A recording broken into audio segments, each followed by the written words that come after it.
जैसे ही शाजिर समीन को शादी के लिए इनकार करता है तो समीन के पैरों के नीचे से तो जमीन ही निकल जाती है। असल में शाजिर अब अपनी शादी छोड़कर जूली के पास यूके जाना चाहता है। 15 लाख तो शाजिर को पहले ही कारोबार करने के लिए समीन के बाप ने दे दिए हैं, लेकिन अभी भी 5 लाख की उसे जरूरत थी। शाजिर इसी वजह से काफी परेशान था कि 5 लाख का बंदोबस्त कैसे होगा। इतने में शाजिर का बाप उसे अपने पास बुलाता है और कहता है कि ये 5 लाख रुपए लो और हाजी साहब को दे आओ, मेरी कुछ तबीयत ठीक नहीं है, मैं नहीं जा पाऊंगा। जैसे ही शाजिर 5 लाख रुपए देखता है उसकी आंखें चमक उठती हैं। आखिरकार 20 लाख रुपए का बंदोबस्त हो गया और अब वो बहुत आसानी से जूली के पास यूके जा सकता है। इसीलिए वो खुशी खुशी पैसे लेता है और बजाय हाजी साहब को देने के वो अपने पास पैसे संभाल लेता है।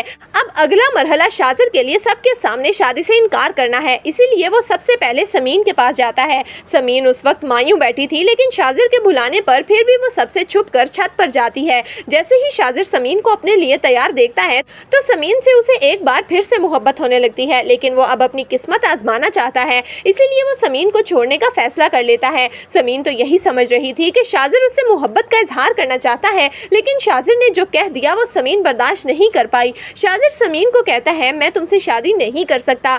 ये सुनते ही समीन अपने हाथ शाजिर के हाथों से छुड़वाती है और कहती है, शाजिर ये कैसा मजाक है, तुम होश में तो हो? परसों हमारी बारात है और तुम आज मुझे कह रहे हो कि तुम मुझसे शादी नहीं कर सकते। आखिर हुआ क्या है? जिस पर शाजिर काफी ज्यादा बुखला जाता है। उसे समझ आ जाता है कि अगर समीन को जरा सा भी एहसास हो गया कि वो वाकई ये शादी नहीं करना चाहता तो कहीं शुजात साहब उससे 15 लाख रुपए वापस ना मांग ले और वो बाहर जाने से रह जाए। इसीलिए वो ये फैसला करता है कि वो सबके सामने इस बात को छुपाएगा। इसीलिए वो समीन को कहता है कि मैं तो मजाक कर रहा था, मैं बस तुम्हारा रिएक्शन देखना चाहता था। जिस पर समीन कहती है कि खबरदार, अगर आज के बाद तुमने ऐसी कोई भी हरकत करने की कोशिश की, ये बहुत ही बेहुदा मजाक था। ये कहकर समीन वापस चली जाती है। शाजिर खामोशी से घर आता है और इसी परेशानी में इधर उधर टहलने लगता है कि आखिर वो अपने घर वालों को इस बात पर कैसे राजी करेगा कि वो ये शादी नहीं करेगा, ताकि उसके घर वाले बाद में कोई भी इशू क्रिएट ना करें। इसीलिए शाजिर अपने बाप के पास आता है और कहता है, अब्बू मुझे आपसे एक बात करनी है। जिस पर शाजिर का बाप कहता है, बोलो क्या बात है? शाजिर की माँ भी हैरानगी से अपने बेटे को देखने लगती है।